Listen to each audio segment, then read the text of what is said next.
Hello friends, it's Kayla. Welcome back to my channel. I have a new release today that I'm very excited about. It's currently August 2025, the day that this book comes out, but I've had this concept in mind. I've been anticipating it, preparing for this for 8 months.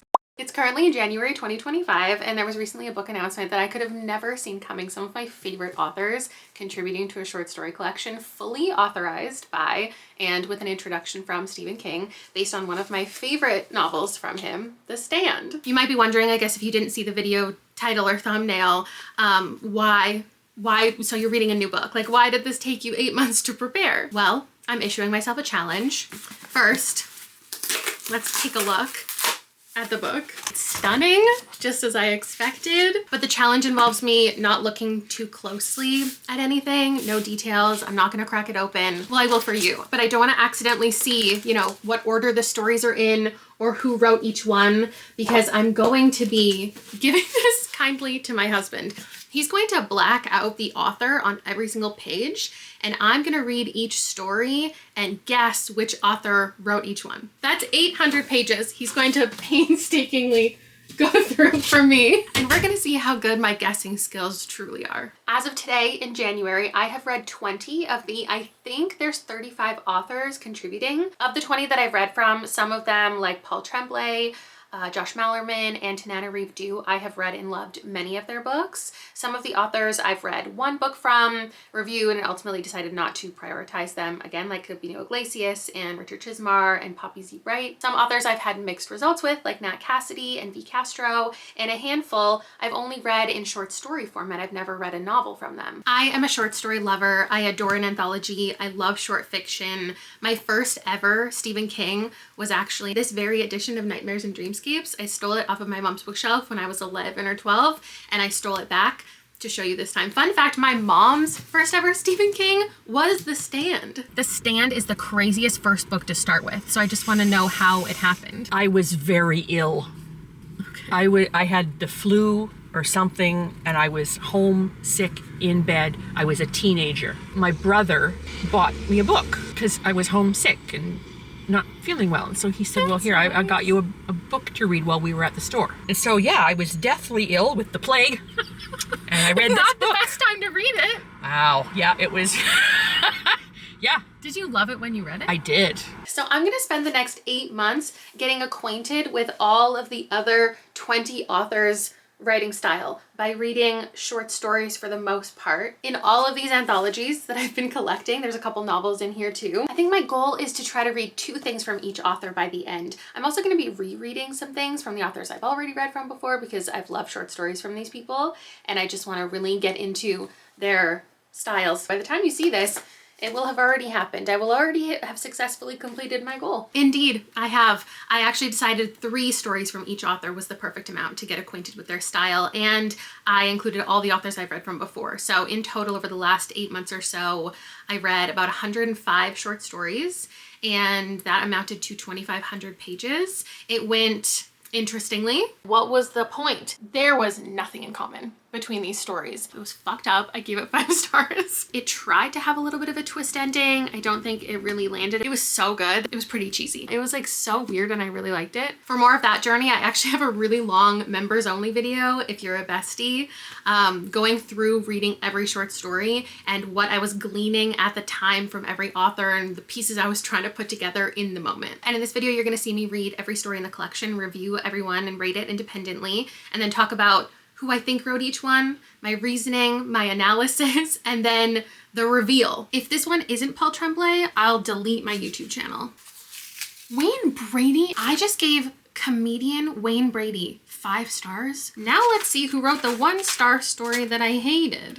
S.A. Cosby, show me Wrath James White. Along with reading 2,500 pages of short stories to prepare, I also had to reread the 1,100 pages of The Stand to reacquaint myself with the world and like my hopes and dreams and predictions for what the collection would be based on this. So let's throw it back to Kayla, who spent 3 days holed up in a cabin on the lake while her family fished, and she really locked in and got it done. And let's see what her thoughts were as soon as she finished. Thanks, Kayla. So a short description of The Stand is an apocalypse has arrived. It's following a plague, and the breakdown of society, as well as small communities as they build and they survive and don't survive the illness and each other. After finishing it for the second time, my expectations of the short story collection are that we're not going to revisit any of the storylines in here, any of the main characters. We're not going to reinvent anything. It's not going to be a retelling, a reimagining. It's going to be independent stories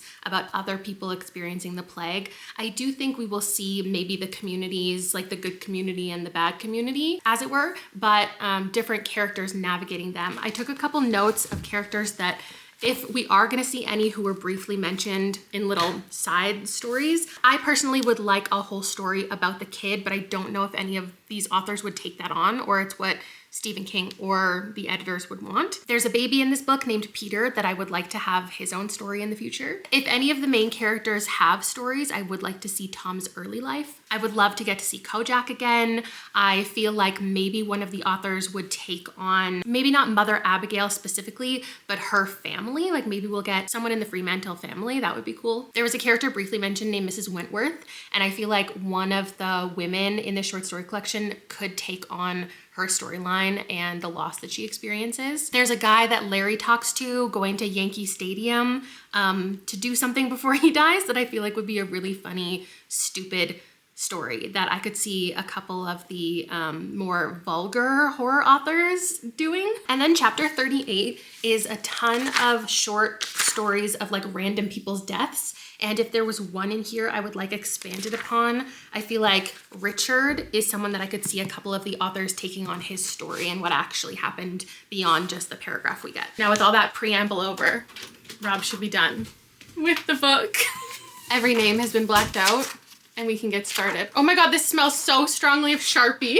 All right, I felt like we needed a visual, so I waited a day so I could buy one of these. I feel like it would fit better in frame landscape way, but then I couldn't fit all of the authors and all of the stories the way that I wanted. I do have all of the short story titles written in the middle, which means I did look at all of the titles. I know what they're all called now, and I have certain ideas of who wrote what just based on that alone. But I'm not gonna let that distract me. A couple observations that I have made that I would like to put forth. If there is a story in this collection about bugs, I'm probably going to assign it to Ronald Malfi. If there's a stalker story, it's Caroline Kepnes. If there's a revenge story starring men, it's S.A. Cosby. If there's a revenge story starring women, it's Meg Gardner, unless it's a weird revenge story, in which case it might be Chuck Wendig. If it has a really fairy tale vibe, I'm thinking of Catherine M. Valenti or C. Robert Cargill. If it's set in a forest and or has a lot of description of food and taste and smell and senses, it's Primi Muhammad. If it has to do with transporting and selling drugs,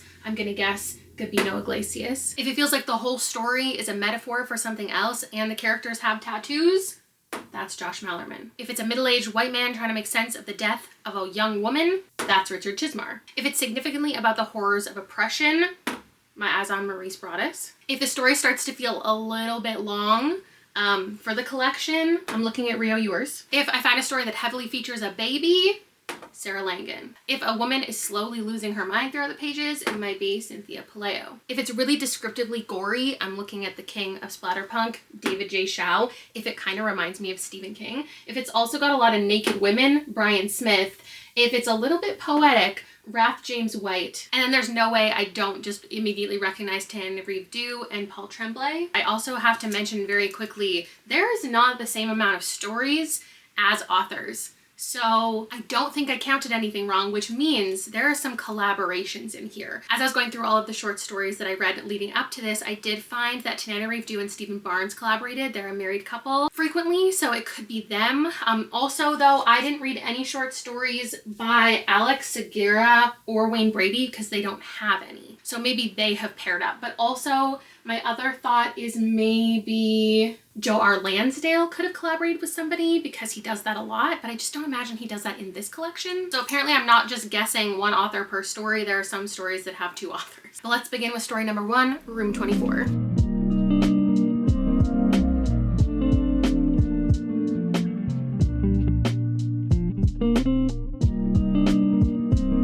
Hi, so I've decided this challenge is impossible. And I don't know what I'm thinking. Like how am I supposed to assign that to one specific person? I thought this would be easier. Oh dear. I guess let's just talk about the story as it exists. As a short story in the world of The Stand, I'm giving it a 4. It introduced characters with names from The Stand and like expanding exactly what you expect from this. Expanding on characters who aren't the most important, imagining a scenario with them in it. We're following a police officer who shows up at a woman's door and she's not treated well. She has a child. He kind of immediately gets her interested in him and he's interested in her, and he's talking a lot about things he wants to do to her. It was explicit, but not so explicit that I think it would be one of the more extreme horror authors. As a standalone story outside of the world of The Stand, it's like a 3. It wasn't that interesting. What I'm looking for in a short story is like a twist at the end or a hook or like some kind of mind-blowing or intriguing concept, and this just kind of left it where it was. Because of that, and it being policey, I want to say Richard Chismar. He also almost always had that man who was responsible for something. So he wasn't necessarily a major villain or a major hero. He was just kind of morally gray and did something questionable in the story. I also kind of want to say Michael Corita. There was nothing really recognizable between Michael Corita's stories. So I think it's going to be hard for me to pin down him unless I just have a story that feels like I can't pin it to anyone else. I don't think it was explicit enough to be a Poppy Z. Bright, but there is something calling me to that author. This is gonna get so messy by the end. I don't think I have to commit to just one person right now. Moving on to story number 2. This one's called The Trips.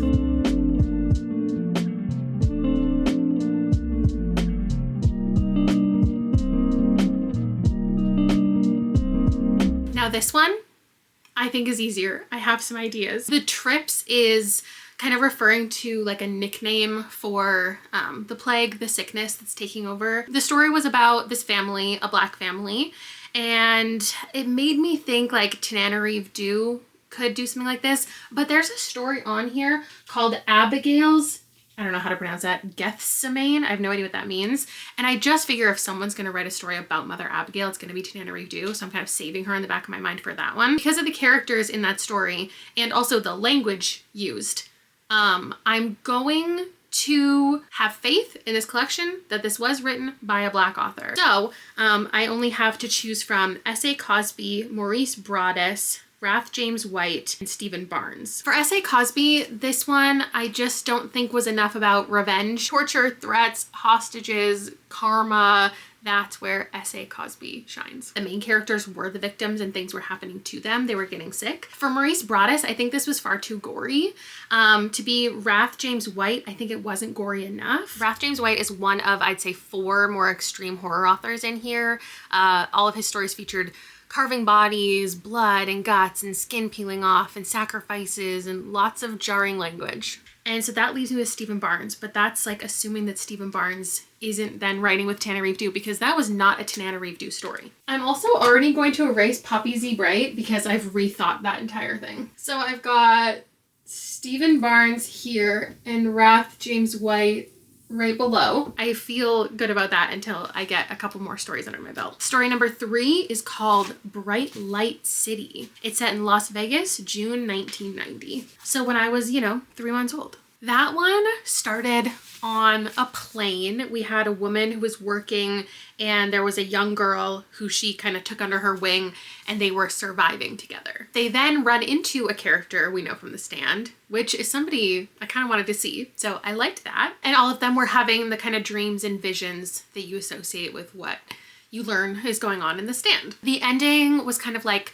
running towards building a future. Some stories are bleak, some stories are hope-filled, and I don't have a good idea of what author this was. I rated it 3 stars, which I'm now just thinking I should probably write down so I remember, but they've all been 3 stars so far. Just because it's starring a woman doesn't necessarily mean the author is a woman, but I'm gonna say it's a female author. I would say Catriona Ward, but it was too action-packed and not like vibey enough, and there was no big reveal at the ending that I would kind of expect. Sarah Langan makes the most sense to me, but Alma Katsu, there's also a chance that it's her. And next up is Every Dog Has Its Day. In this one, we had a teenage character. He was 17. He wasn't getting to graduate at like a ceremony at high school. Reminded me very much of what a lot of you might have gone through with COVID. He was smoking weed, he was grieving his family, he lost his dog. He was wandering around at one point, wondering if he was real, which definitely reminds me of a certain author who wrote a kind of similar opening to a story that I just read. It was about grief and connection, like feeling alone in this big city, feeling followed, feeling haunted. We had a man who was walking at night, had insomnia, trying to figure out if everyone was real or if they were paranormal. He lost a friend recently, so the grief is taking over. And I left this one with like a 2.5 star feeling. And I was thinking, like, what really was the point of it? If I read a story in this collection where I finish it going like, okay, what was the point of that? It might be Tim Levin. And Tim Levin has not been claimed yet. So that's who I feel confident with this one. But also there's a chance that it's Josh Malerman. Josh Malerman always does something fucking weird in his short stories. And this one didn't end there, but there was a moment where I was like, oh my God. So maybe Josh Malerman. I'm gonna do a dash now to remind myself that I don't really feel like it's him, but it could be. There's also a chance it's Michael Carita. And since he's right here, I might as well. Next story, Lockdown. This is about a small island community and basically what they'll do to protect their own. The sun is now setting, so the lighting is not ideal. This story was interesting. It was actually my favorite so far. So I'm giving it 4 stars. And it did not have a super strong authorial voice, and that's starting to concern me because it's not super clear, like with any of these stories who wrote them. It was pretty short and to the point, which makes me think of one specific author. Bev Vincent's main characters in all the stories that I read felt very like, if anyone's gonna do it, I'm gonna do it. They were all pretty short and sweet, and every single one of them is kind of like whatever you think is happening at the beginning, the opposite is actually happening. I'm kind of just like leading myself in a direction, like I just kind of show someone in my mind and then I talked myself into it. So what I'm thinking with this story is it was about this island community, and some people had just arrived and they were worried that they were bringing an illness, and they decided to isolate themselves as an entire island and just be alone. What this story noticeably didn't have was any characters from The Stand that I could recognize. When I was reading it, I wrote down like every single name I came across, and I don't believe anyone in this one was mentioned in The Stand, which makes sense because they are isolated and they're just kind of doing their own thing, trying to stay safe. And if I think about which author I think would do that, 2 people came to mind. One, Alex Segura, because I have to assign something to him and I have no idea what he's gonna write because he's only done novels and like graphic novels, comic books. And so I didn't get to read any short stories from him. And I was thinking, because this one didn't have a main character, it was about the whole community, like maybe someone who writes comic books would do that because you're kind of covering a lot of people at once. So he's all the way at the bottom here, and then someone else on the bottom over here is Bev Vincent. And I was thinking Bev Vincent to me is an author who does short and punchy things like this. And also, I think of everyone listed here, he would be the most likely to want to leave The Stand alone and not reinvent anything, not take characters who already exist and expand their stories, because he's worked with Stephen King so closely and he's written a ton of nonfiction about Stephen King. He writes about his novels in the Stephen King universe. They've collaborated so many times in the past. I think they've edited together. I just feel like of all of these people, he would want to stay away from what Stephen King has already established and do his own thing. I do feel that way about a couple other authors, but when thinking about them, they would go far more extreme, or they would go more about like relationships. And I just think Bev Vincent likes to throw a story out there. There was a little something action-packed that happened in it that made me think a couple different authors could be responsible for it. But I feel good about my Bev Vincent, but my backup is Alex Segura. Now the sun is setting. I'm gonna read 5 more stories, just, you know, on my own. And in the morning, I'll update you on how they went and how I'm feeling.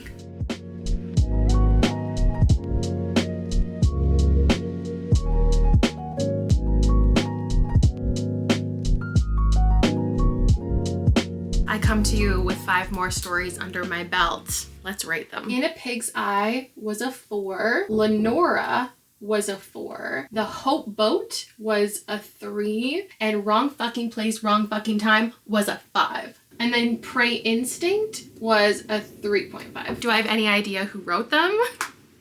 No. In a Pig's Eye was fun. It was about a character who worked in a video store, and his like former bully was a cop, and they were like running around kind of fighting each other. There were a couple elements that made me think of Joe R. Lansdale, because a lot of it was told in a story. He meets up with this woman and she's telling him things, and a lot of his stories are like that, where someone is just telling a story to our main character. He loves having a story told through another character. His stories are often really thorough and violent, but not in your face violent, more like telling of tales, so you're slightly removed from the actual danger. But then there were a lot of nature descriptions, and it went on for a little bit long. Rio Yours doesn't do short and punchy like some other authors.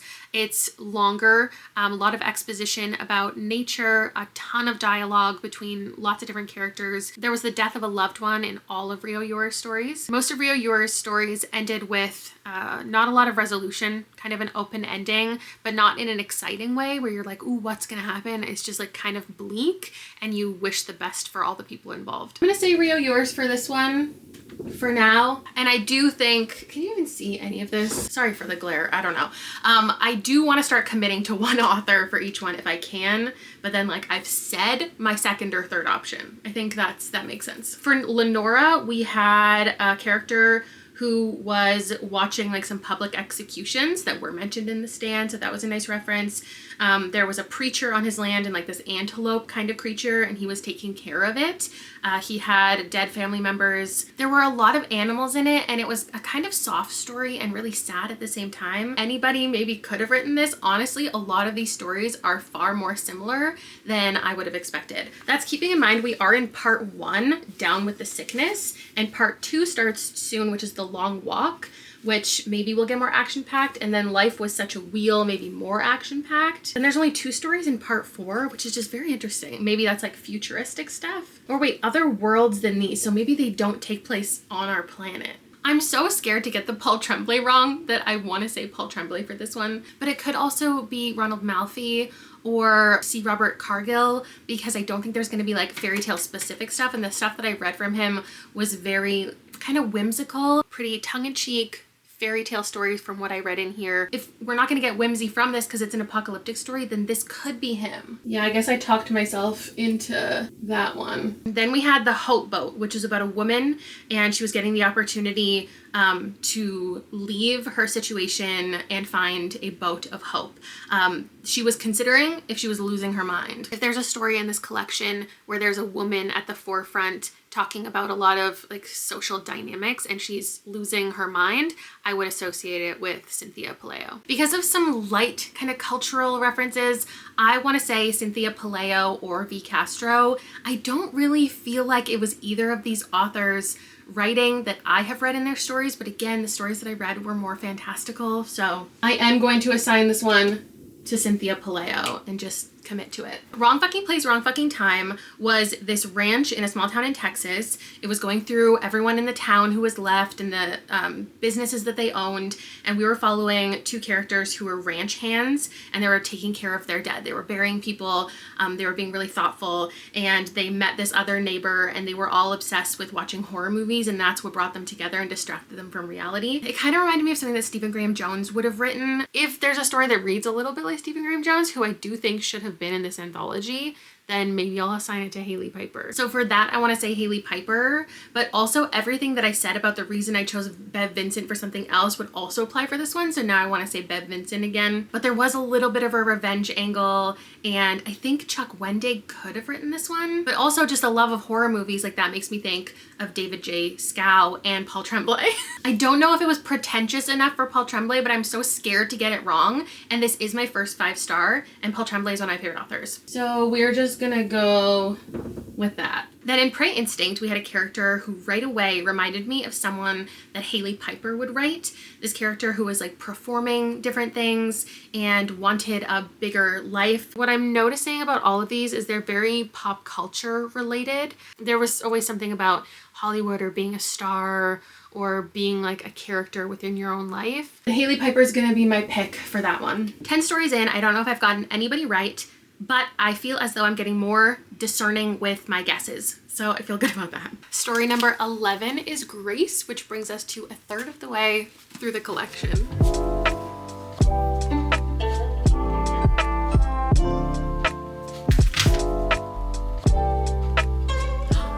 space.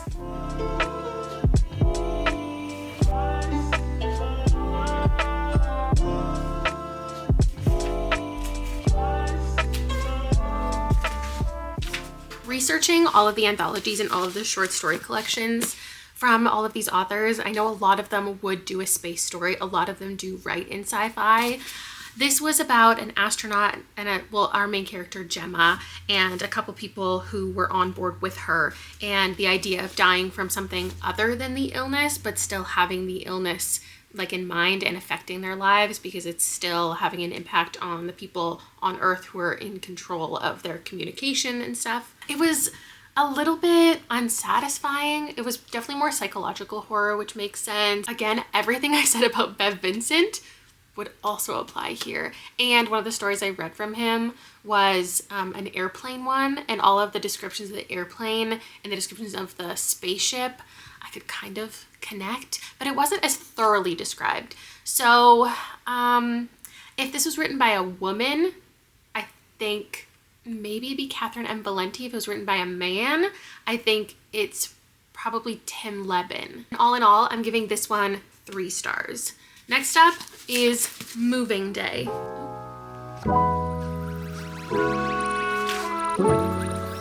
We got a mention of Larry from the Stand and some quotes, like some music lyrics. There was also like a couple times that poems and songs were integrated into Jonathan Jan's stories. Okay, that one I feel like I would give a 4, and it's reminding me of either Jonathan Jan's or Josh Malerman. I don't feel committed to either one, but I feel like when I read the Josh Malerman story, I'm gonna know it's Josh Malerman. We had a 15-year-old protagonist. He lost his family and he was just kind of an average guy, nothing like super distinct about his personality. There was a lot of reminiscing, which reminds me of Josh Malerman. It was also kind of unsatisfying, but this one I feel like had a little more intent behind it.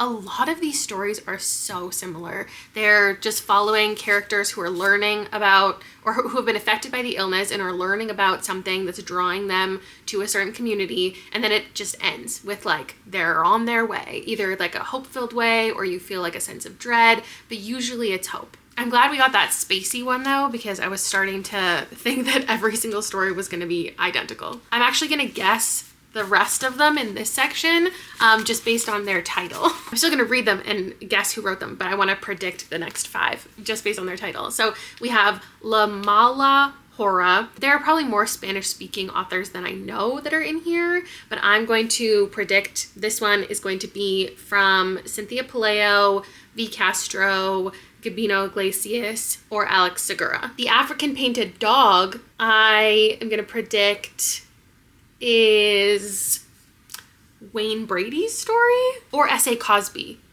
That's who I'm going to assign to that one. Till Human Voices Wake Us and We Drown is a really intense title. It kind of reminds me of what an Eric LaRocca title would be. They're not in this collection.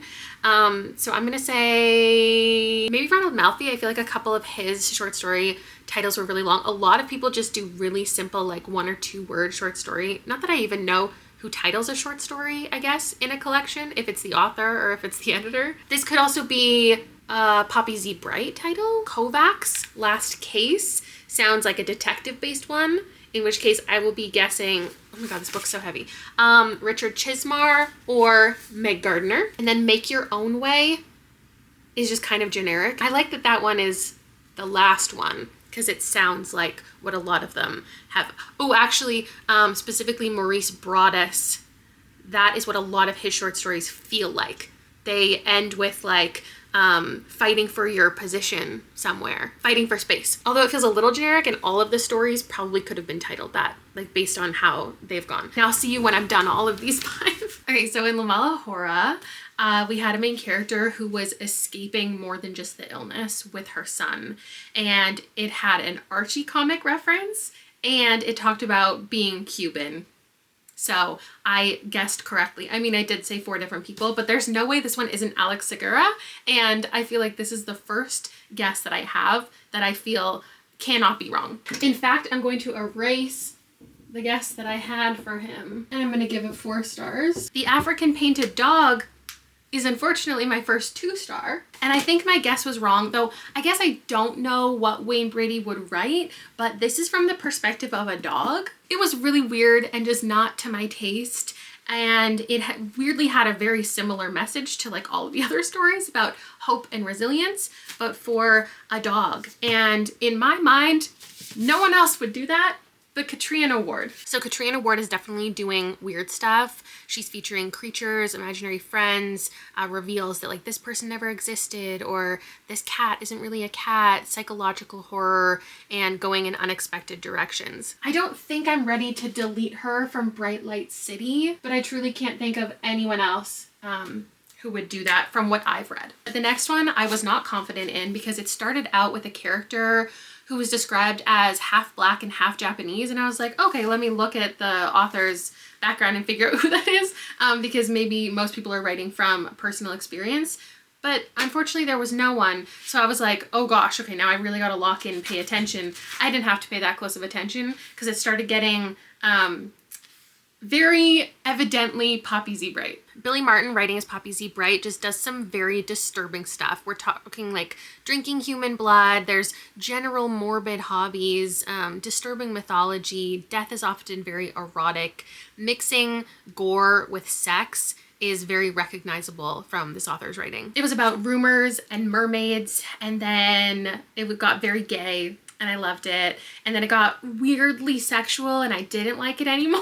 And I think I'm giving this one a 2 as well. If I'm wrong about this one, like I don't even, because I haven't even had one that I thought maybe could be Poppy Z. Bright, and maybe there will be more later. Like I've taken back some ideas, so I might take this back, but I just can't picture anyone else doing that. Then Kovach's Last Case. I actually don't have any ideas. This one I left it feeling like no clue, so I'm just gonna commit to the authors that I thought would write a detective kind of crime-based story as opposed to more of a horror one. Nothing really happened in here. Like we're following a detective who wants to solve a case, but it's the end of the world. So who's really gonna listen to him? He comes across this woman who committed a crime and he wants her to pay for it. So we had a female character really strongly present, but we also had a male character who was the protagonist. So I cannot tell you in either direction like what gender author I think could have written this. I'm giving it a 3.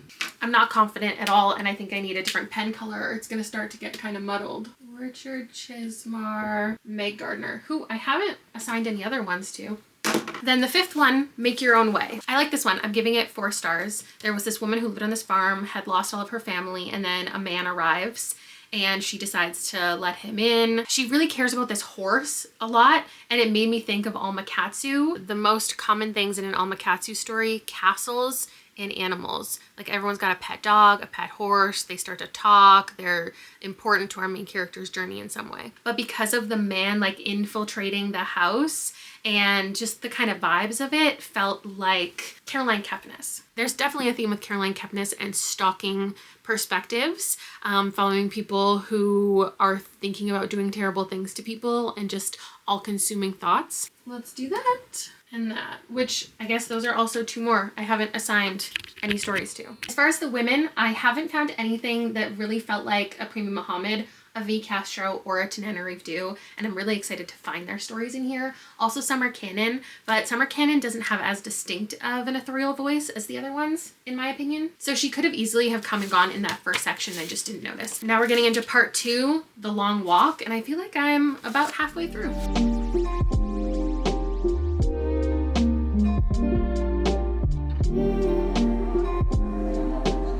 I just read 5 more stories. Confidence at an all-time high. The stories are getting more distinguishable, but I think it's just because I have encountered 3 stories like back to back from authors that I knew I would know if I knew them, if I saw them. I would know them when I saw them, and I saw them and I knew them. I Love the Dead. All you need to know is about a man and music and a bird and Jerry Garcia. I found Josh Malerman. If it was set in Michigan, I would feel a little more confident. There's no way this isn't Josh Malerman. It had a lot of exposition that felt very clearly Josh Malerman. So now I need to erase my other guesses for Josh Malerman. It's so clear now that these were not him. Milagros was the perfect example of what I expected some of these stories to be. in that we're following communities that Stephen King wouldn't have necessarily followed in The Stand. You know, it was very American-centric, specifically about certain groups of people. But there are so many different people in different situations in life around this time period that I think the authors would have taken the opportunity to highlight. So in here, we have a Puerto Rican main character, and she was a young girl specifically talking about how her family had just survived these hurricanes, the 1989 hurricane, how at this point they've already survived something so traumatic, like how can they also be dealing with now this super flu? It was very isolated, it was poetic, and it was about the people who are left behind, people who often get forgotten. I found Cynthia Pelayo, The Whimsical Language. It's set in Puerto Rico. Surely this is Cynthia Pelayo. I don't remember now why I felt so strongly the Hope Boat was her, but I have to assign that to someone else. Anyway, there we go. Then I encountered The Legion of Swine. This is going to be the first time that I do this, but I'm actually not going to assign it to anybody. I'm just going to leave it blank because it's so unclear to me who wrote that. I have genuinely no idea who would have written that. Like, it could be anyone. It was about a man who lost his family, and these 3 strangers come to his door. He lets them stay for a night. It had a good ending. It was satisfying. It was really even storytelling. I didn't get a good sense of anybody. I think this one could have been written by a man or a woman. There was a little bit of sexual content that makes me lean towards a couple different people. And I just think like anybody could love a home invasion story. Oh, it was also really short, like 10 pages. Next, Keep the Devil Down. This started out with like a car chase, and there was a woman and a young girl, and they were escaping. It was reminiscing on her marriage. Is this Tananarive? And in this one, there's regular chapter breaks. Not only that, but it goes then and now back and forth a couple times.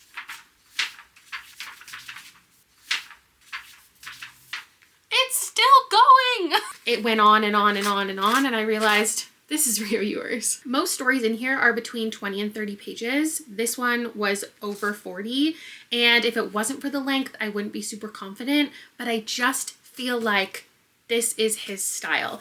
And there is a chance that there's another really long one later. I think there's one more that feels really long, so I'll have to check back.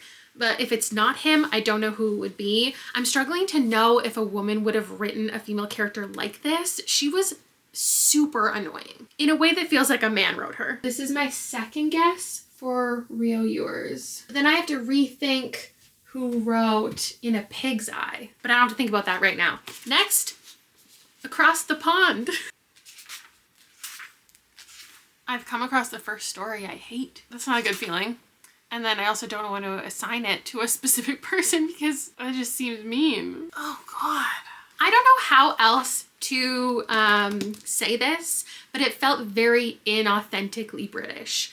It was set in England, and I just don't think that an English person wrote this, which isn't really that helpful because I believe there's only 2 authors in here maybe that are British. When I glanced at the back page, like when I told you before I was looking for representation for like cultural nationality things, I saw that V. Castro is a Mexican-American writer from Texas living in the UK. And just the amount of British references, they just felt like I live here and I want to prove that I live here and I know everything about all the popular destinations and I'm going to throw them all into this one story. The story itself, I hated. I can appreciate that I think he was talking about power dynamics and coercion, but actively reading about sexual assault in this way is not something that I enjoyed. I also hated the writing, and it reminds me a lot of Immortal Pleasures, which I also gave 1 star. So though this isn't the story I thought V. Castro would write in here, there's a lot of friendship and sisterhood and creatures. If we're reading from the perspective of a creature, maybe it's going to be V. Castro. I am assigning her to Across the Pond. I also think I started this saying I read 5 more stories. I actually read 7. I just am bad at counting. This one, I think once I get to the Abigail story, I will feel more confident saying this, but I think this is Tananarive. I didn't know it until I knew it. It was about a young boy and girl deciding to travel together, finding a boat, and another man who was on that boat, and the dynamic between all of them. It was one of the most action-packed, interesting stories compared to like everything else that kind of has felt really similar, even though it had a really similar ending and vibe to a lot of the stories. That was like random people across the United States especially who are getting this push to go somewhere, you know, and then the story ends with they're on their way there. It was kind of missing her vibe a little bit though. Like that's why I'm questioning it a tiny bit, and which makes me think this one is the collaboration. Like Tananarive Due and Stephen Barnes wrote this together, which is why it doesn't feel just Tananarive Due. It feels a little bit, I didn't like it as much as I like Tananarive Due on her own. This feels like a big commit, but I am locking in the Boatman to Tananarive Due and Stephen Barnes if they wrote it together. Okay, then the story I tell is the story of some of us. Yeah, this one was interesting. Wait. I'm one page in and this feels like Paul Tremblay. And then this is a reference to another one of his books. Stop. Stop. It is so bold of Paul Tremblay to take an already existing story and put it in here. And for all I know, other authors have done that or will do that. I just haven't read like full novels from them, so I wouldn't be able to recognize the similar characters. But like when I talked about before rating the stories as a part of this collection versus independent stories, like I loved this as an independent story because I love Paul Tremblay and his other stories that other people may not love. But as a piece of this collection, I don't think it really worked. If you haven't read the novel from him where these people exist in and appreciate it as being a spin-off, I just don't think it makes a whole lot of sense. I don't think it'll connect with very many people. It was about, like many of these stories, about a man being called somewhere and being told to go somewhere and making the decision of if he's gonna go or not. But it was told through the perspective of a friend of his. So we can erase Paul Tremblay as a guess somewhere else because I don't have to guess. This one is Paul Tremblay. Like I'm betting millions of dollars on it. And my ratings are a 3.5, a 3, a 4, 3, a 1, 4, and 5. Now before I wrap up my reading for the day, there's 2 more stories before this section is over. The Mosque at the End of the World, I'm giving a 4, and I am associating it with Usman T. Malik. There were a lot of cities referenced in here, all in Pakistan. So that is where the author is from, and it just being about an imam and realizing or presuming that the plague had something to do with religion, and then realizing it was secular and that it had no prejudice against who it was affecting. It was a really interesting story.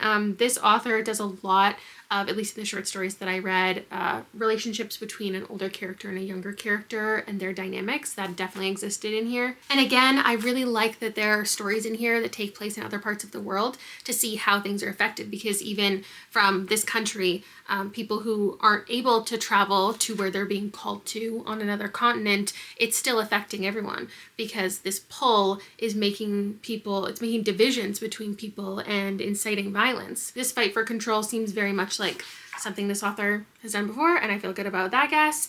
And then Abigail's Gethsemane, I gave it 5 stars. I really liked it. I'm pretty sure it's not Tananarive Due. It just didn't feel like Tananarive Due, which makes me feel confident in my last guess for her. And that one felt like Maurice Broaddus. It had the exact historical references and little bit of information for the reader that I know and expect from him. It was talking specifically about enslavement and the Homestead Act and how people are being treated. We saw Abigail and she was performing. She had some really great speeches in that short story. It was really difficult to read. It was heavy, following the deaths of multiple Black folks in ways completely unrelated to the plague. Not who I originally went into it thinking would have written that story, but makes sense for who I think has written that story. I can't imagine that not being Maurice Broaddus because it's so reminiscent of all the things that I read from him in the past. Maurice Broaddus does a lot of social commentary, a lot of stories where people are fighting for their place to belong. I didn't really see much like body horror, creature horror, slashers. It was more about the horrors of oppression. And I feel like there was history lessons, like moments of teaching in all of the stories. Now tomorrow, I will get into the next section, Life Was Such a Wheel. Welcome to the 4th and final day of reading this anthology and this challenge. I read all of part 3, which was 6 stories. Yeah, and I liked all of them. And I wish that more of the collection was like this because it took a long time to get to some more creative situations. He's a Righteous Man had this uncomfortable relationship between a young girl and an older man. She was chosen to bring this like prophet into the community and show him around. There was a lot of storytelling within it, which made me think of Joe R. Lansdale, and there was chapters within it, which made me think of Joe R. Lansdale. And I just feel like this is something that he would do. Like he would take the good and the bad community, but then kind of create his own, keeping with what the Stand is, but designing a unique world that's just his at the same time. I gave this one a 4, and I could easily be wrong, but we'll see. I feel like I've said his name a couple times, either to you or to myself, but I haven't actually assigned anything directly to him. Awaiting Orders in Flagston. This was also a 4. It had a really original community, and there were people in it who had defected from other groups, which was interesting. It was starring a young girl who had a lot of responsibility. It felt at first like a Premi Muhammad, but then a couple stories later, I read the Premi Muhammad. So I didn't jot down anyone else for that one. So I guess let's see who we have left. I don't want to automatically assume it was a female author, but I haven't put anything for summer canon. The writing is very theatrical. The characters are very theatrical. I would say with summer canon, I would expect to see a lot of torture and repetitive rememberings of pain and sorrow. We'll do that for now. Grand Junction, I'm trying not to get swayed by how many post-its this man used to cover up the author names, because sometimes he used an extra long one or 2, and I'm like, was it because you could see through it or because the name was really long? Because this could be a collaboration one, but I can't let that distract me. This one was my least favorite of this section. It was a 3-star, and it was about a group. They were a flock and they were going towards something to research something. It was a violent story, like a little bit violent, gun violence, but also had some parable-esque vibes to it. I just couldn't lock down one specific person who I thought that was, so I didn't jot down anyone. Like maybe Sarah Langan, but I really don't know. Lots of metaphors, short, effective sentences. I think maybe her story would feature motherhood, parenthood. There was a baby in all 3 books. There was babies referenced at different times. I haven't guessed her since the beginning of the collection, so let's just do it now. Why not? Hunted to Extinction. Now that was Premi Muhammad. Every single word has like a dash in it. Everything is described as being dove gray, plum hued, violet red, fawn colored, violet barked. She did say dove gray again in this one. So if Premi says dove gray in her story, in the Stand story, I found her out. No one else has ever used that descriptor before. There was no dove gray, but there was fawn brown. She just uses so much description for everything you're seeing and smelling the characters, tasting and touching. It's just like very visceral. It started out in a ravine where we were following a character who found a girl / animal like by the water, and it was about the darkness that we learned about in the Stand manifesting elsewhere. Lots of descriptions of the forest, just like very much this author's vibe, and I gave it 5 stars. So we're gonna give that to her. One of my most confident guesses, in fact. Then came The Last Night of Sadness, and this one was absolute nonsense. Like the way it was actually written was so chaotic. I do think I'll be able to tell Catherine M. Valenti's voice. It's just like quirky and weird and fairy tale-esque, highlighting women and people who are impoverished and people who are lonely and just the desire for more. It had the fairy tale vibe that I've been waiting for from a couple different authors. So like I want to give this to C. Robert Cargill. Pretty tongue-in-cheek fairy tale stories from what I read in here.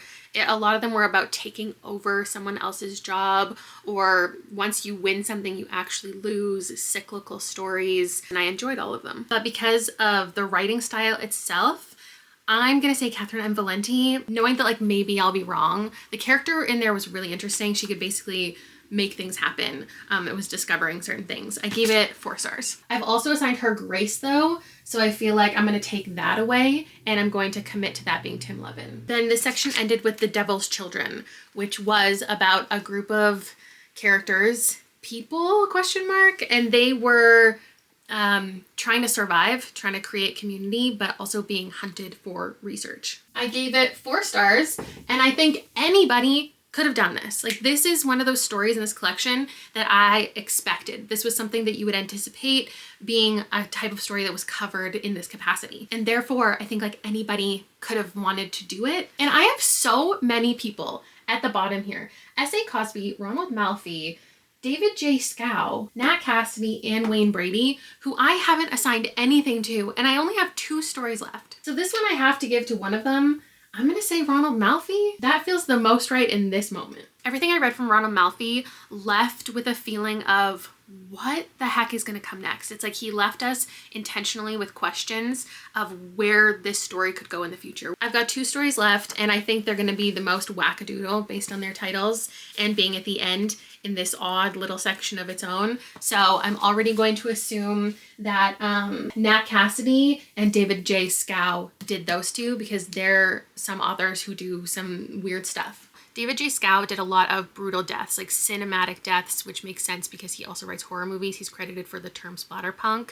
There were so many descriptions of naked women's bodies and the dismemberment of dead bodies. And then I'm gonna have to come back to this board and rethink everything that I've already said and done. This is so interesting. What is this? Okay. I understand having to put this in a certain order because it's kind of like the past and the future, but it ending with that was just unexpected feeling that I'm left with at the end of all of these stories. That was a weird one. I couldn't even succinctly tell you what Walk on Gilded Splinters, the last one, was about. Themes of religious mania for sure. They're following Trick Baby. She was talking about rape a lot, and there were certain books that we were looking at explaining the world. Like, it was interesting, but it was not for me. That was like a 2.5. The one before it though, The Unfortunate Convalescence of the Super Lawyer, this one I'm pretty confident is Nat Cassidy, and I'm giving it 5 stars. It had a drawing element, which I just recently read from him, and it had a confrontation between 2 people, themes of death. Nat Cassidy just has such a recognizable tone to me. There's this snark in his writing, and it's often this mix of horror and whimsy that's just very hard to pull off. It has this childlike wonder that's also descriptively gruesome, but in a fun way. I don't even know how to describe it. It's so unique. Like, that's what I was waiting for. I'm pretty sure that's Nat Cassidy. If it's someone else, maybe Chuck Wendig, there is a chance that's the collaboration is Nat Cassidy and Chuck Wendig, because it felt like Nat Cassidy's content, but it didn't really feel like his writing all the time. Kind of felt like it had a Chuck Wendig style. Have I assigned him to anything though? Oh, I haven't. Okay, well that one's a 5. It also had to do with comic books and like superheroes, and there are some authors in this collection who like have actually done superhero comic, graphic novel type things, and Nat Cassidy's not one of them. But I still feel like that's a good guess, but I'm also gonna say he collaborated with Chuck Wendig. And then the last one, who am I missing? I haven't put anything with Brian Smith, and he does some like fucking weird stuff and talks about women in a way I don't like. If there's some extreme horror, there's a couple authors that I would tie it to. Definitely Brian Smith does a lot of like sexualizing of female characters and like puke and piss. Definitely a dude horror kind of guy. I feel like I could pick his stuff out of a lineup. So let's give him that one. 2.5 stars. Now it's time for me to go back through all of my footage, look at all the things that I've already said, and reassign all of this. I've committed to most things, but anything that I've assigned more than one author, I have to give them a different story. So I'll be right back. I decided to erase everything and start from scratch. I am confident. I would bet money on being right about 9 of these authors. Premi Muhammad, Cynthia Palaio, Katrina Ward, Maurice Broaddus, Josh Mallerman, Usman T. Malik, Paul Tremblay, and Alex Segura. I feel decent about guessing 7 of these authors. And that's V. Castro, Haley Piper, Poppy Z. Bright, Rio Ewers, Rath James White, Gabino Iglesias, and Nat Cassidy. Then there's 9 guesses that I feel okay about. That's Catherine and Valenti, S.A. Cosby, Bev Vincent, Richard Chismar, Michael Carita, Tim Levin, Jonathan Jans, Chuck Wendig, and David J. Scow. And then lastly, we're just throwing shit at a wall. And so my least educated guesses that I'm certain I have wrong are Summer Cannon, Caroline Kepnes, Meg Gardner, Alma Katsu, C. Robert Cargill, Sarah Langan at the top, Brian Smith, Stephen Barnes, Joe R. Lansdale, and Wayne Brady. Now, as far as the collection as a whole, if I actually come up with an average, it's a 3.5, and this feels like a 3.5 star collection. There are stories I definitely enjoyed and I gave a 5, a lot I gave a 4, there were a couple 2s, but most of these were 3-star reads. A lot of these authors kind of played it safe, or the editors chose stories that played it safe, while fully recognizing this is supposed to take place in the world of The Stand, and you can't, go anywhere super crazy because this is canon. But with 3/4 of the stories being really, really similar as far as vibe, intent, like takeaway message, and where they're leading to, it got really boring. And then because there were a couple that went really outside of the bounds, they felt like they belonged even less. We didn't revisit very many of the characters that I had hoped, but I'm not in control. And at the beginning, there were so many references to random characters that I expected that to be the truth throughout the entire thing, and it became less and less so. But at the same time, I feel like a lot of the characters' names that were selected in here that are unique characters to this book were paying homage to Stephen King, because almost all of them are characters in other Stephen King novels, some of them very well known. And now we've come to the reveal. I want to set this up so you can see it a little bit better. I think that's the best I can do. Who knew whiteboards have glare? Let's start with the ones I'm most confident in. They have little green check marks. I don't know if you can see them, or red check marks, because that's how confident I am. Let's start with Paul Tremblay. If this one isn't Paul Tremblay, I'll delete my YouTube channel. The story I tell is the story of some of us by Paul Tremblay. Ding, ding, ding, ding. The Boatman is by Tananarive Due and Stephen Barnes. I could be wrong about Stephen Barnes, but I'm confident this is Tananarive Due. And it is indeed Tananarive Due and Stephen Barnes. I just couldn't picture who else he would collaborate with, and I couldn't think of a story that would just be him. So that's where we ended up. Hunted to Extinction is definitely Primi Muhammad. I loved that one. That one could almost stand alone outside of this collection. Abigail's Gethsemane is Maurice Broaddus, I think. Wayne Brady and Maurice Broaddus. I just gave comedian Wayne Brady 5 stars. Never did I think that is who he collaborated with. I mean, why would I have thought that? Whoa. Well, you're gonna see me pull his name later. I haven't even told you which story I assigned to him. I was right about Maurice Broaddus, so I got that half right. The Mosque at the End of the World. If this isn't Usman T. Malik, someone has thrown me for a loop, but it is. We're correct. Josh Malerman, I Love the Dead. I'm starting to question a little bit, and maybe I shouldn't have been so confident. Oh, good. Josh Malerman. Okay. I can breathe a sigh of relief. Katrina Ward. Actually, this one could be wrong too, but I felt confident in the moment, and nothing else came up after this that I thought could be her. So let's see. Oh, thank goodness. Katrina Ward. Not only am I good at guessing, but I'm good at guessing which of my own guesses are correct. Last one is Cynthia. Oh no, there's Alex Segura. For my super confident ones. This would be crazy if it wasn't him. Alex Segura. Milagros by Cynthia Palaio. Yay! Okay, this can only go so right for so long. I'm glad we started out with my most confident. Now we're moving on, right, to my next most confident. I am desperate to know if that Nat Cassidy near the end is a Nat Cassidy. I feel so sure about this one. Once I sat down and started assigning people to different things, I took Chuck Wendig off of this and I put him somewhere else, and I hope that's right. But first we have to find out either this is Nat Cassidy or Chuck Wendig.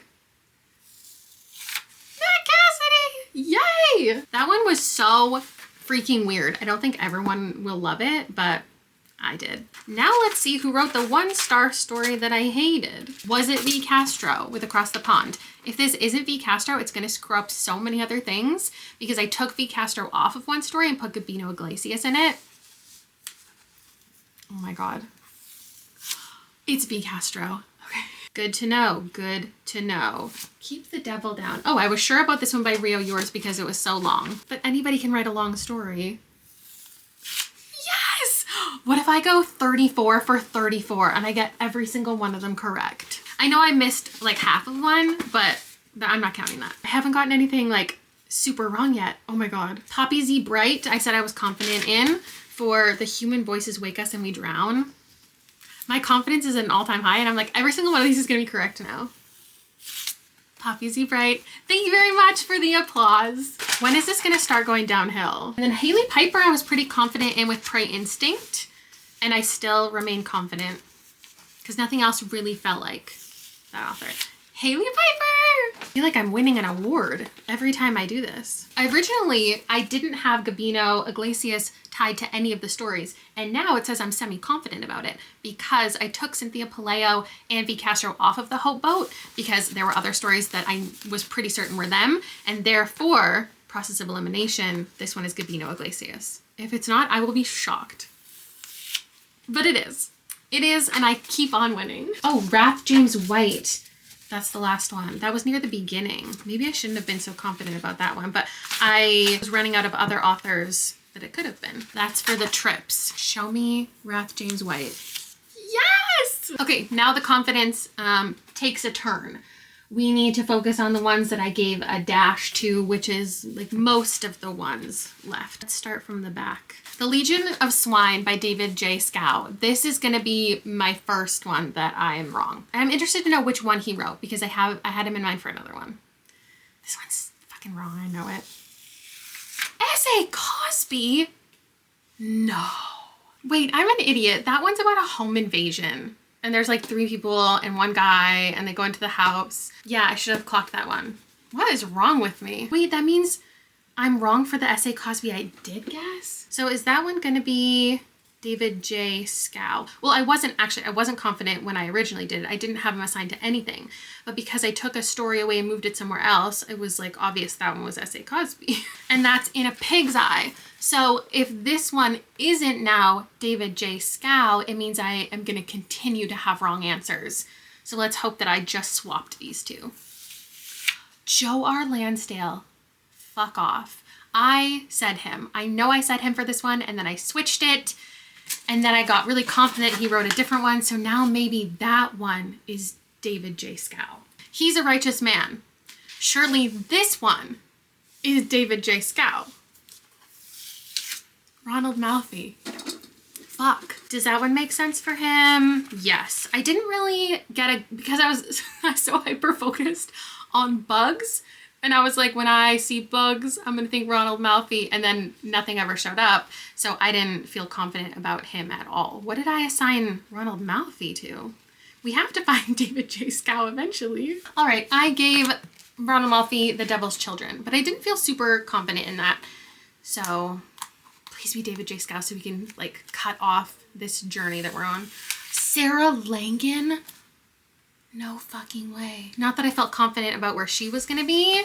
But okay, this is the first time I've mistook like a male author and a female author. Does this one make sense for her? Yeah, because I said anybody could have written this, right? Not that anybody could have the talent, but anybody could have kind of the idea. Like this is something that I might have wanted to explore in the world of the sand. I guess let's find Sarah Langan. I think I guessed her near the beginning. Yeah, I thought she wrote Bright Light City. So we know I'm wrong. That's another wrong one. Then who is it? Meg Gardner. I was going between Meg Gardner and Sarah Langan and Amakatsu for so many different ones. Because I was like, I think a woman wrote this, but I don't know which one. And they didn't have the super strong voice that I was looking for. Does this one have to do with crime? Let me remind myself, because that's all I've seen Meg Gardner do. Oh, this is the one that takes place in the airplane. Okay, yeah. That makes sense. Now I need to find Meg Gardner. She's right here with Every Dog Has Its Day. But I also wrote or Tim Levin here because this is the one that I'm least confident in of my least confident guesses. Can I just switch it now to Tim Levin? Brian Smith? No way Brian Smith wrote that. That means he didn't write the one at the end that was so fucking weird. Does that mean that was Tim Levin? Because Tim Levin is my least favorite author of all of the short stories that I read to prepare for this. Shoot, this is the one where there was like a guy roaming around. He wasn't sure if he was real. And I was like, Tim Levin does that. But I had Tim Levin on the spaceship. Tim Levin could still be on the spaceship. But let's flip to what I said for Brian Smith. I love the journey we're on. Walk on Gilded Splinters. David J. Scow. We finally found him, ladies and gentlemen. I don't think I would have associated him with this one. No, wait, yes, I would. Because he wrote some like uncomfortable sex stuff, and that one had uncomfortable sex stuff. But so much so that I was like, Brian Smith. Ooh, I'm mad. Who do we need to find now? Like, we've gone completely out of order. I think there's only a couple left. I need to find out about Tim Levin because I assigned him the one on the spaceship. And I rethought it a bunch of times, but there's only a couple people left and a couple stories left. So I could get one right again at the end. Grace by Tim Levin. Tim Levin! I did it! I didn't love this story. I finished it going, I don't really get it. And that's how I finish most of Tim Levin's short stories. Okay, everyone, take a pause. Take a breath. We're back on track. I have maybe 3 more reveals, and they are all mixed up with each other. So like I haven't found an Alma Katsu, a Summer Cannon, a Caroline Kepnes, a Michael Corita, or a Richard Chismar. So those 5 could still all be correct. So this is a fun journey that we're back on. Oh wait, I still haven't done C. Robert Cargill. Was I confident about him? Nope, I sure wasn't. But this one felt maybe his vibe. Jonathan Janz. I forgot we haven't done Jonathan Janz. So the music one wasn't Jonathan Janz? Was it C. Robert Cargill then? I also forgot Bev Vincent, which I just saw. I'm more confident now that Bev Vincent is correct for Lockdown. Yay! We got another one right. Confidence is back up. Let's do the first story, Room 24. I assigned to Michael Corita. And in fact, hold for the car. I don't know, because Rob decided to try Sharpieing out it on the page first and then realized it bled through. So where can I see it? Room 24 by Caroline Kepnes. Caroline Kepnes? I was sure that one was written by a man. That's my mistake. I thought she wrote Make Your Own Way. So this one could be Michael Corita, and then everything is right with the world. And we can still be correct about some more to come. Alma Katsu. Of course, Alma Katsu. Did I think about her for that one? I feel like I thought of everyone. Oh no, I want to end it with something correct, but we have to go find Alma Katsu now. I guessed her for awaiting orders in Flagston, when in fact, it was Summer Cannon. Oh gosh.